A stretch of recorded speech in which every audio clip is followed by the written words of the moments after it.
99 news bulletin ముందుగా headlines చూద్దాం. జూబ్లీహిల్స్ నియోజకవర్గం నుంచి బీఆర్ఎస్ పార్టీలో చేరికలు. టీజీ ప్రెసిడెంట్ శ్రీ ఎన్ రామచంద్రరావు జీ మరియు ఏపీ అధ్యక్షులు శ్రీ పివిఎన్ మాధవ్ జీ ప్రెస్ మీట్. తాడిపల్లి కేంద్ర కార్యాలయం నుంచి Yerragondapalem MLA Tatiparthi Chandrasekhar press meet.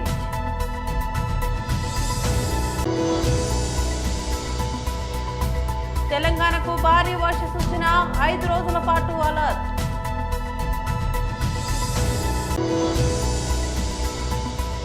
Police అమరవీరుల సంస్మరణ వారోత్సవాలు ఘనంగా నిర్వహించారు.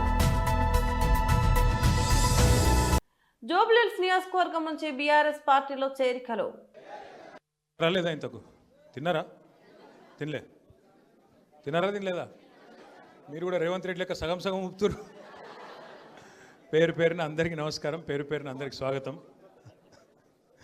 సోదరుడు ఈరోజు మరి బీజేపీ పార్టీకి రాజీనామా చేసి మన పార్టీలో చేరుతున్న మహేష్ గారికి, వారు వెంబడ విచ్చేసిన అక్కా చెల్లెళ్లకు, అన్నాదమ్ములకు, అట్లాగే వేదిక పైన ఆసీనులైన మాజీ మంత్రివర్యులు, మన బాల్కొండ ఎమ్మెల్యే పెద్దలు ప్రశాంత్ రెడ్డి అన్నగారు, మన గౌరవ శాసన మండలి సభ్యులు అన్నగారు దాసోజు శ్రవణ్ అన్నగారు, మన షేక్పేట్ డివిజన్ ప్రెసిడెంట్ తమ్ముడు ప్రదీప్ గారు, అట్లాగే మా తమ్ముడు ముఠా జయసింహ గారు, నందికంటి శ్రీధర్ గారు, విజయ్ గారు, ఇంకా పేరు పేరున అందరికీ కూడా, మా వేణు గారు, అబ్దుల్ కలీం గారు, అందరికీ నేను ఎవరో పేరు చెప్పలేదు, వాళ్ళందరూ మనసులో తిట్టుకొని బయటకు తిట్టకూరు ప్లీజ్.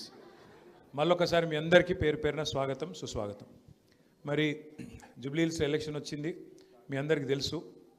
సరిగ్గా 2 ఏళ్ల కిందట మీరు మా అందరి మీద దయతోని ఆశీర్వదించి మళ్ళీ కేసీఆర్ సార్ ముఖ్యమంత్రి అయితేనే ఈ రాష్ట్రంలో పేదవాళ్ళు బాగుంటారనే ఉద్దేశం మీద షేక్పేట్లో కూడా మీరందరూ మాకే ఓటేసి మాగంటి గోపీనాథ్ గారిని గెలిపించినందుకు ముందుగా మీ అందరికీ శిరస్సు వంచి ధన్యవాదాలు తెలియజేస్తున్నాను. మీరు హైదరాబాద్లోనేమో మీరు ఎవరు నమ్మలే కాంగ్రెస్ వాళ్ళు, వీళ్ళు లంగలు దొంగలు వీళ్ళు నమ్మితే ఆయనతో కొంప ముంచుకుంటారని చెప్పి మీరు ఎవ్వరు ఓట్లు వేయలే కాంగ్రెస్కు. హైదరాబాద్లో ఒక్క సీటు కూడా రాలే కాంగ్రెస్కు. ఓఆర్ఆర్ లోపల ఒక్క సీటు కూడా కాంగ్రెస్ పార్టీకి మీరు ఇవ్వలే పోయిన ఎలక్షన్లో. బీజేపీకి కూడా ఒక్క సీటు అడ్డిమారి గుడ్డి దెబ్బల గోషామాలు వచ్చింది తప్ప వాళ్ళకు కూడా ఒక్క సీటు కూడా రాలే.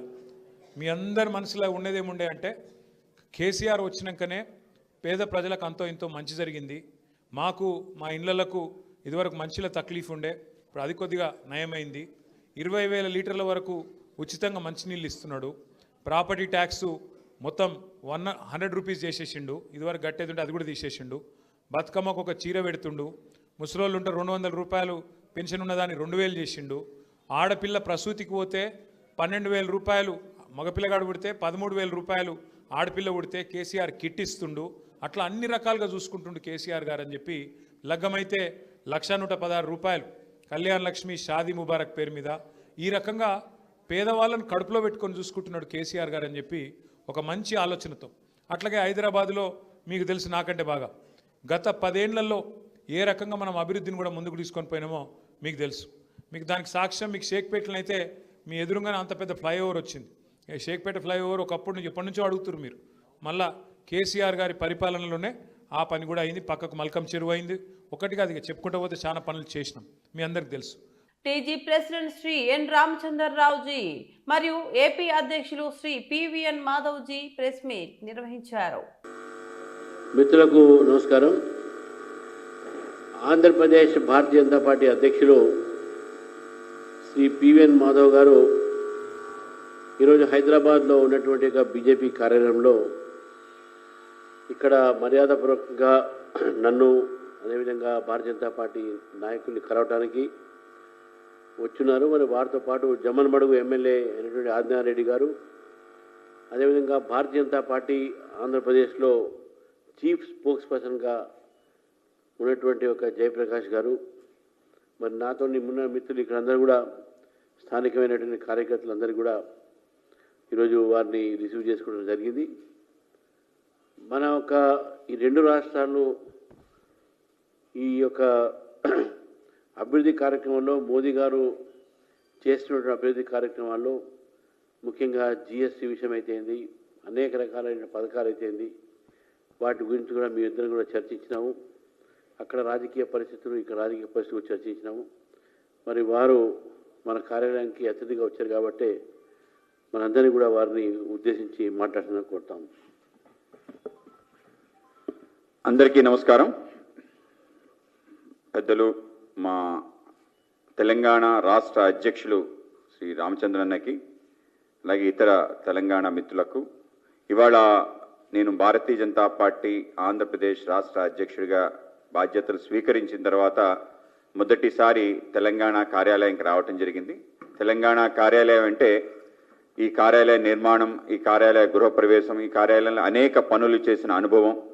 గతంలో నేను భారతీయ జనతా యువ మోర్చా రాష్ట్ర ఉపాధ్యక్షుడిగా, ప్రధాన కార్యదర్శిగా, జాతీయ కార్యదర్శిగా పనిచేయటం, ఆ సమయంలో ఈ కార్యాలయం మాధ్యమంగా ఉమ్మడి ఆంధ్రప్రదేశ్లో అన్ని ప్రాంతాలు తిరగటం, ఆ విధంగా అనేక తీపి స్మృతులు ఈ యొక్క కార్యాలయంతో ముడిపడి ఉన్నది. కనుక ఈ కార్యాలయానికి రావటం అంటే ఆ విధంగా హోమ్ కమింగ్, ఆ విధంగా ఇంటికి వచ్చిన అనుభవం.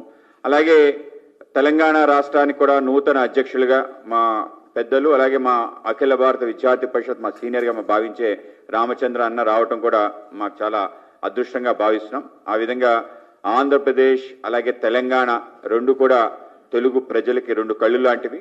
తెలుగు ప్రజలు సంబంధించిన అన్ని రకాల అంశాల్లో ఈ రెండు ప్రాంతాల యొక్క అభివృద్ధిలో కూడా కలిసి పనిచేయాలని చెప్పి తెలంగాణ ప్రాంతంతో పాటు రామచంద్రన్కి ఆంధ్రప్రదేశ్లో కూడా పెద్ద ఎత్తున మిత్రులు ఉండటం, ఆయన గతంలో బార్ కౌన్సిల్ ఎన్నికల్లో పోటీ చేయటం, అన్ని బార్స్ అక్కడ రాష్ట్రంలో అటు శ్రీకాకుళం నుంచి చిత్తూరు వరకు అన్ని చోట్ల ఆయన మిత్రులు ఉండటం, ఆ విధంగా ఆయన మాకు ఉపయోగపడటం, అలాగే మేము కూడా ఈ ప్రాంతంలో పనిచేయటం.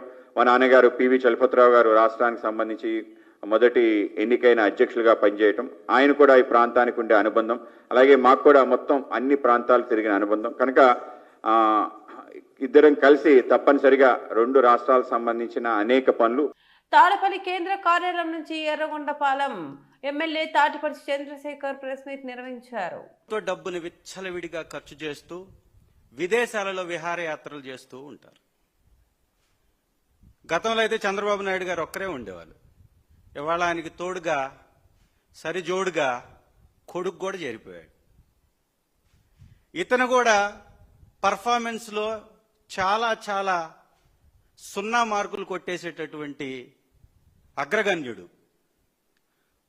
లోకేష్ గారి పర్ఫార్మెన్స్ గురించి చూస్తే విద్యాశాఖలో జరుగుతున్నటువంటి విధానాలను ఒక్కసారి కానీ గమనిస్తే ఆయన పర్ఫార్మెన్స్ ఎంత పూరో అర్థమవుతూ ఉంటుంది. ఇవాళ విద్యాశాఖలో 8వ తరగతి బిడ్డను తీసుకెళ్లేసి అత్యాచారం చేస్తూ ఉంటే ఎక్కడికక్కడ బాత్రూముల్లో కెమెరాలు పెట్టేటటువంటి వ్యవహారాలు కనపడుతూ, గూడాలకు సంబంధించినటువంటి ప్రాంతాలలో వసతి గృహాల్లో బిడ్డలు చనిపోతూ, కలుషిత నీటిని తాగి అనేక రోగాల బారిన పడుతుంటే ఎక్కడా కూడా విద్యాశాఖ మంత్రికి పట్టనే పట్టదు, చీమ కుట్టినట్టు కూడా ఉండదు. ఇవాళ తండ్రేమో దుబాయ్ ట్రిప్పు, కొడుకేమో ఆస్ట్రేలియా ట్రిప్పు. భలే కుదిరేరాయా జోడీ మీరిద్దరు. ఈ రాష్ట్రానికి అన్యాయం చేస్తూ కూడా ప్రచారం చేసుకోవటంలో మీకే సాటి. ఒకసారి చంద్రబాబు నాయుడు గారి చరిత్రను కానీ చూస్తే గతంలో అనేక సందర్భాల్లో ఆయన మాట్లాడినటువంటి మాటలు ఈ రాష్ట్రానికి పెట్టుబడుల వరదను ప్రవహిస్తున్నట్టుగా, తీసుకొచ్చేస్తున్నట్టుగా, ఆయన బినామీ పత్రికల్లో వచ్చినటువంటి వార్తలు కానీ, ఆయన మాట్లాడినటువంటి మాటలు కానీ, ఆయన అనేక సందర్భాల్లో చేసినటువంటి పర్యటనలు కానీ ఒక్కసారి కానీ గమనించినట్లయితే 2014 నుంచి 19 మధ్య దాదాపు 150 కంపెనీలు ఈ రాష్ట్రానికి వచ్చేస్తున్నాయని, ఏవియేషన్ హబ్గా ఆంధ్ర మారిపోతుందని, ఈ రాష్ట్రంలో పెట్టుబడులు పెట్టడానికి ప్రపంచ ప్రఖ్యాత సంస్థలు క్యూ కడుతున్నాయని, ఇక్కడికి ఒలింపిక్స్ ని తీసుకొచ్చేసి నిర్వహిస్తానని, నోబెల్ బహుమతుల్ని వచ్చే విధంగా పిల్లల్ని ట్రైన్ చేస్తానని, బ్యాడ్మింటన్ క్రికెటర్కి నోబెల్ ఇస్తానని, అంటే ఈయన మాట్లాడినటువంటి మాటలు కానీ ఒక్కసారి మనం గమనిస్తే ప్రచారంలో ఎంత పిచ్చి బట్టి వ్యవహరిస్తాడో ప్రచారం కోసం ఇట్లే మనకు కనపడుతూ ఉంది. ఈ రాష్ట్రానికి ఎయిర్ బస్ వస్తుందని ఆ రోజు ఈనాడు పత్రిక 2018లో వచ్చిందా ఎయిర్ బస్సు? తెచ్చాడా? ఎక్కడన్నా ఎయిర్ బస్సును పెట్టాడా? వచ్చిందా పెట్టుబడి? అసలు ఈ వ్యవహారం ల్యాండ్ అయిందా? అగ్రిమెంట్ అయిందా? ఇదొకటి. రాష్ట్రానికి 150 సంస్థలు వచ్చేస్తున్నాయి. ఈనాడు పత్రిక రాసేస్తుంది టకా టక్. ఆయన చెప్పటమే ఆలస్యం, అచ్చేసేస్తాడు. అడ్డగోలుగా ప్రచారం చేసేస్తాడు ఈనాడు. అదేవిధంగా హైబ్రిడ్ క్లౌడ్ వచ్చేస్తుంది రాష్ట్రానికి. Hybrid cloud. తెలంగాణ రాష్ట్రంలో రాబోయే 5 రోజుల పాటు విస్తారంగా వర్షాలు కురిసే అవకాశం ఉందని హైదరాబాద్ వాతావరణ కేంద్రం హెచ్చరించింది.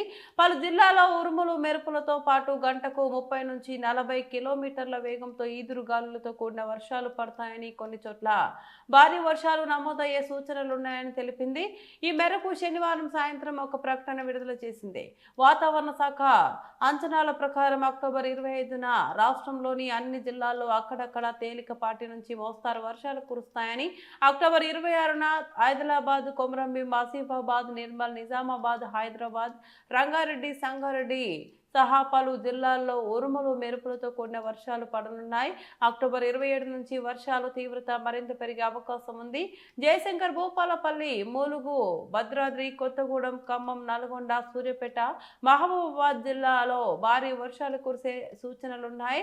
అక్టోబర్ 28, 29 తేదీల్లో పెద్దపల్లి, వరంగల్, కరీంనగర్, ఆదిలాబాద్ తో పాటు పలు ఉమ్మడి జిల్లాలో భారీ నుంచి అతి భారీ వర్షాలు పడతాయని వాతావరణ కేంద్రం హెచ్చరించింది.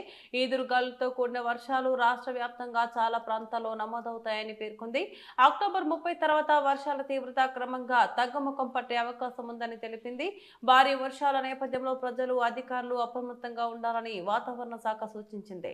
లోతట్టు ప్రాంతాలు జలమయం కావడం, ట్రాఫిక్ అంతరాయం కలగడం, విద్యుత్ స్తంభాలు, చెట్లు నేలకొరిగే ప్రమాదం ఉందని హెచ్చరించింది. రైతులు, ప్రజలు సురక్షిత ప్రాంతాల్లో ఉండాలని, పాత భవనాలకు దూరంగా ఉండాలని సూచించింది. జిల్లా యంత్రాంగాలు అవసరమైన సహాయక చర్యలకు సిద్ధంగా ఉండాలని ఆదేశాలు జారీ చేసింది.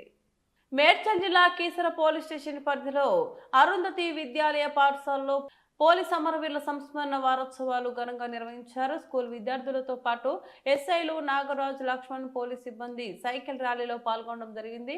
కీసర ప్రధాన చౌరస్తాలో తెలంగాణ స్తూపం వద్ద స్కూల్ విద్యార్థులతో క్యాండిల్తో పోలీస్ అమరవీరులకు ఘన నివాళులు అర్పించారు. ఈ కార్యక్రమంలో ఎస్ఐలు Nagaraju, Lakshman, senior reporter Karre Ganesh, Suman, Bunny, police సిబ్బంది, స్కూల్ టీచర్స్, విద్యార్థులు పాల్గొనడం జరిగింది.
ఈరోజు మేము 1959 అక్టోబర్ 21 జరిగినటువంటి చైనాతో జరిగినటువంటి అప్పగడం సిఆర్పిఎఫ్ బలగాలు చనిపోవడం జరిగింది. అప్పటి నుంచి కూడా మనం అక్టోబర్ 21 రోజు అమరవీరుల దినోత్సవం జరుపుకుంటున్నాం. అదేవిధంగా విధి నిర్వహణలో భాగంగా చాలామంది పోలీసులు ఎంతోమంది అమరులయ్యారు. వాళ్ళ ప్రాణాలు ధైర్యంతో పోరాడి ఎంతోమంది చనిపోయారు. వాళ్ళ ఫ్యామిలీస్కు, మార్చరీస్కు గుర్తుగా మేము ఈరోజు నివాళులు అర్పించుకుంటూ ఈరోజు కీసర అరుంధతి హై స్కూల్ వాళ్ళ యొక్క ఆధ్వర్యంలో పిల్లల సహాయంతో ఈరోజు మేము సైకిల్ ర్యాలీ నిర్వహించడం జరిగింది. అదేవిధంగా ఈ 30 వరకు కూడా పిల్లలతో అవేర్నెస్ కల్పించడం, సొసైటీలో వివిధ బ్లడ్ డొనేషన్ క్యాంప్స్, వాళ్ళ మ్యాచ్కి సంబంధించి ఒక డ్రగ్ అవేర్నెస్ ప్రోగ్రామ్స్ గురించి ఎస్సీ రైటింగ్ ప్రోగ్రామ్స్ కూడా మేము కండక్ట్ చేయడం జరుగుతుంది. దీనిలో భాగంగా ఈరోజు మేము కీసర్లో ఈ ర్యాలీ నిర్వహించడం జరిగింది. Thank you. రాష్ట్రంలో మత్స్య పరిశ్రమపై ఆధారపడ్డ మత్స్యకారులు ఆర్థిక అభివృద్ధి ఉపాధికి ప్రభుత్వ చర్యలు తీసుకుంటున్నట్లు రాష్ట్ర పశుసంవర్ధక మత్స్య డైరీ అభివృద్ధి క్రీడలు యువజన శాఖ మంత్రి వాకటి శ్రీహరి అన్నారు. మత్స్యకారులకు 100% రాయితీతో చేపలు పంపిణీ కార్యక్రమాన్ని శనివారం మహబూబ్ నగర్ నియోజకవర్గం హన్వాడ మండలం ఇబ్రహీంబాద్ లో హేమసముద్రం దగ్గర మత్స్యశాఖ ఆధ్వర్యంలో నిర్వహించారు. ఈ కార్యక్రమానికి మహబూబ్ నగర్ ఎమ్మెల్యే శ్రీ ఎన్ఎం శ్రీనివాస్ రెడ్డి, జిల్లా కలెక్టర్ విజయేంద్రబాయ్ తో కలిసి మంత్రి ముఖ్య అతిథిగా హాజరై హేమసముద్రంలో 1,80,000 చేప పిల్లలను పంపిణీ కార్యక్రమం ప్రారంభించారు.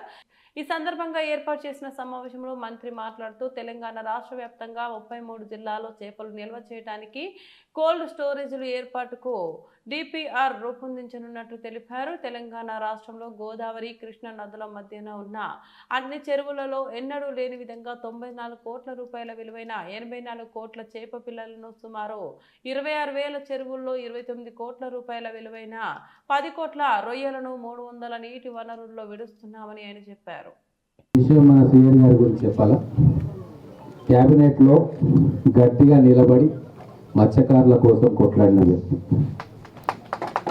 చేపపిల్లల సైజు చిన్నగా వస్తున్నాయి, ఇప్పుడు ఎట్లా వస్తున్నాయి? పెద్దగా ఉన్నాయా? మరి అన్న ఏమన్నాడు క్యాబినెట్లో? నా సైజు చూసి నా చేపపిల్లలు ఉండాలి అని. అందుకే గతంలో ఉన్న దానికంటే 2-3 టైమ్స్ పెద్దగా వచ్చినాయి. మనకు ఒక ఆత్మ బంధువు క్యాబినెట్లో ఉన్నాడు. మన సమస్యల గురించి ఏది ఉన్నా కూడా ముఖ్యమంత్రి గారితో మాట్లాడి ఒప్పించే ధైర్యం, తెగువ, ఆలోచన ఉన్న వ్యక్తి మన శ్రీహరి గారు.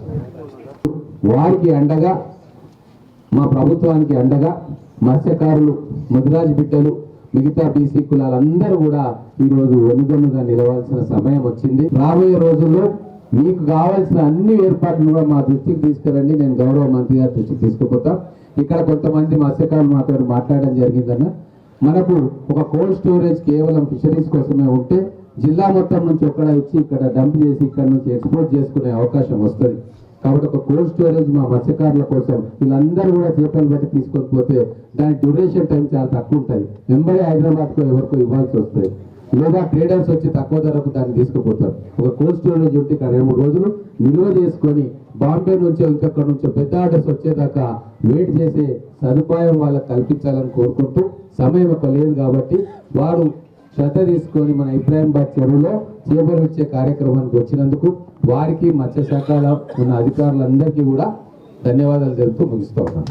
ఆరుగాలం కష్టించి అప్పులు తెచ్చి పెట్టుబడి పెట్టిన రైతులు ప్రకృతి వైపరీత్యాలను తట్టుకొని పంటలు పండిస్తే సరైన మద్దతు ధర కల్పించకుండా పరోక్షంగా మార్కెట్ దోపిడీకి సహకరిస్తూ రైతాంగాన్ని అప్పుల ఊబిలోకి నెట్టేస్తున్నారని, అందుకు ప్రత్యక్ష నిదర్శనమే యాసంగి వరి ధాన్యం బోనస్ రైతుల ఖాతాలో జమ చేయకపోవడమేనని అఖిల భారత రైతు సమైక్య రాష్ట్ర ప్రధాన కార్యదర్శి పెద్దారపు రమేష్ అన్నారు. ఈరోజు అఖిల భారత రైతు సమైక్య ఆధ్వర్యంలో రైతుల యాసంగి వరి ధాన్యం బోనస్ తక్షణమే చెల్లించాలని, సకాలంలో వరి, పత్తి, మొక్కజొన్న కొనుగోలు కేంద్రాలను ఏర్పాటు చేయాలని, మార్కెట్ దోపిడీని అరికట్టాలని డిమాండ్ చేస్తూ వరంగల్ కలెక్టరేట్ వద్ద ధర్నా నిర్వహించి ప్లకార్డ్ ప్రదర్శిస్తూ పెద్ద ఎత్తున నినాదాలు చేశారు. మార్కెట్ లో జరుగుతున్న దోపిడీని ఇవ్వాలి, రైతులందరికీ బోనస్ 500 ఇవ్వాలి, క్వింటాల్ కి 500 బోనస్ పరిస్థితి. గత యాసంగిలో రైతులు పండించినటువంటి సన్నధాన్యానికి క్వింటాకు 500 రూపాయల బోనస్ తక్షణమే రైతుల ఖాతాలో జమ చేస్తామని చెప్పేసి చెప్పింది. అట్లా రాష్ట్ర వ్యాప్తంగా 1,168,068 కోట్ల రూపాయలు రైతుల అకౌంట్లో జమ చేయాల్సి ఉంది. ఈరోజు యాసంగి దాటిపోయి 4 నెలలు దాటింది. ఇప్పటికే వానాకాలం పంటలన్నీ కూడా చేతికొస్తున్న పరిస్థితి ఉంది. ఇప్పటి వరకు కూడా రైతుల అకౌంట్లో యాసంగి బోనస్ డబ్బులు జమ చేయకపోవడం చాలా ఆందోళనకరం, అన్యాయం. అదేవిధంగా రైతులు అష్ట కష్టాలు పడి ఒకవైపు అధిక వర్షాలను, అదేవిధంగా యూరియా కొరతను ఎదుర్కొని కొద్దో గొప్ప పంటలను పండిస్తే ఆ పంటలను అమ్ముకోవడానికి ఈరోజు మార్కెట్లో దళారుల రాజ్యం నడుస్తున్న పరిస్థితి ఉంది. ప్రభుత్వం ఇప్పటికైనా తక్షణమే కొనుగోలు కేంద్రాలు ఏర్పాటు చేయాల్సిన అవసరం ఉన్నది. మొక్కజొన్న సీజన్ దాటిపోయింది. మొక్కజొన్నకి క్వింటాకి 2,400 మద్దతు ధర ఉంటే మార్కెట్లో కేవలం 1,600, 1,700కే ఈరోజు కొనుగోలు చేస్తున్న పరిస్థితి ఉంది. అట్లాగే పత్తికి సంబంధించి కూడా 8,100 ఈరోజు మద్దతు ధర ఉంటే ఈరోజు 5,000, 6,000కే కొనుగోలు చేస్తున్న పరిస్థితి ఉంది. అట్లాగే వరి కూడా ఇప్పుడిప్పుడే ఈరోజు చేతికొస్తున్న పరిస్థితి ఉంది. ఎక్కడ కూడా కొనుగోలు కేంద్రాలు ఏర్పాటు చేసిన పరిస్థితి లేదు. రైతులంతా కూడా మార్కెట్లో ఈరోజు తీవ్రంగా నష్టపోతున్న పరిస్థితి ఉంది. కాబట్టి తక్షణమే వరి, పత్తి, మొక్కజొన్న కొనుగోలు కేంద్రాలను ఏర్పాటు చేసి మద్దతు ధర అమలయ్యే విధంగా చూడాలని చెప్పేసి మేము డిమాండ్ చేస్తూ ఉన్నాం. లేకపోతే రైతులందరినీ సమీకరించి పెద్ద ఎత్తున అవసరమైతే స్థానిక అధికార పార్టీ ఎమ్మెల్యేలు, మంత్రుల ఇళ్లను కూడా ముట్టడించడానికి ఎరగాడబోమని సందర్భంగా హెచ్చరిక చేస్తూ ఉన్నాం. ఇప్పటికైనా తక్షణమే ప్రభుత్వం రైతులకు సంబంధించినటువంటి యాసంగి బోనస్ డబ్బులను రైతుల ఖాతాలో జమ చేయాలి, కొనుగోలు కేంద్రాలను వెంటనే ఏర్పాటు చేయాలని చెప్పేసి డిమాండ్ చేస్తూ ఉన్నాం. అఖిల భారత రైతు సమైక్య ఏఐకేఎఫ్ ఆధ్వర్యంలో వరంగల్ కలెక్టరేట్ వద్ద ధర్నా నిర్వహించడం జరుగుతూ ఉంది. రాష్ట్ర ప్రభుత్వం రైతుల్ని అన్ని విధాలా ఆదుకుంటామని, రైతు రాజ్యం అని చెప్పేసి హామీలు ఇచ్చి అధికారంలోకి వచ్చింది. కానీ ఆచరణలో మాత్రం అందుకు విరుద్ధంగా వ్యవహరిస్తున్నటువంటి పరిస్థితి ఉంది. గత యాసంగిలో సన్నధాన్యం పండించినటువంటి రైతులకు సంబంధించిన బోనస్ డబ్బులని సుమారు 1,168 కోట్ల రూపాయలు రాష్ట్ర వ్యాప్తంగా లక్షలాది మందిలకు రైతులకు రావాల్సి ఉంది. కానీ 4 నెలలైనప్పటికీ ఇప్పటికీ రైతుల ఖాతాలో జమ చేసినటువంటి పరిస్థితి లేదు. అలాగే ఈరోజు రైతులు పంటలు పండిస్తున్నటువంటి పరిస్థితి ఉన్నప్పటికీ పంటలు కొనుగోలు చేసే సందర్భంలో ఈరోజు దళారుల రాజ్యం వెళ్తున్న పరిస్థితి ఉంది. వ్యాపారులు మద్దతు ధర కన్నా వందలాది రూపాయలు తక్కువ కొనుగోలు చేసిన పరిస్థితి ఈరోజు కనబడతా ఉంది. ఈరోజు పత్తి చేతికి వస్తున్న దశలో క్వింటాకి 8,100 రూపాయలు మద్దతు ధర ఉంటే కేవలం 5,000, 6,000కే ఈరోజు మార్కెట్లో కొనుగోలు చేసిన పరిస్థితి ఉన్నది. అట్లాగే మొక్కజొన్నలకు సంబంధించి ఈరోజు మద్దతు ధర 2,400 ఉంటే 1,600, 1,700కే కొనుగోలు చేస్తున్న పరిస్థితి ఉన్నది. అట్లాగే వరి కూడా ఇప్పుడిప్పుడే చేతికొస్తున్న పరిస్థితి ఉంది.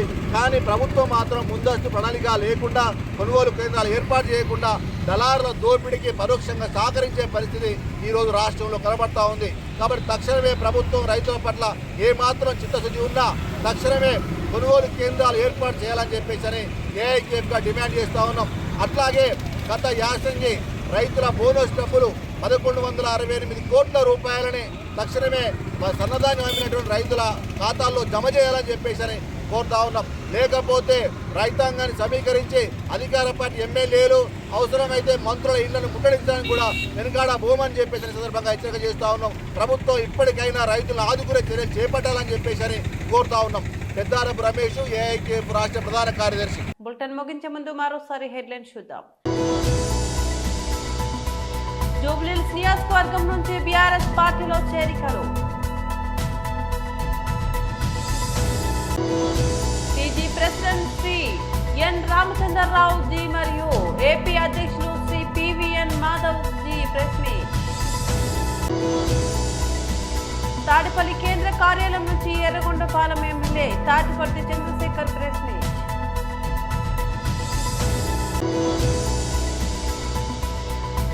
తెలంగాణకు భారీ వర్ష సూచన, 5 రోజుల పాటు అలర్ట్.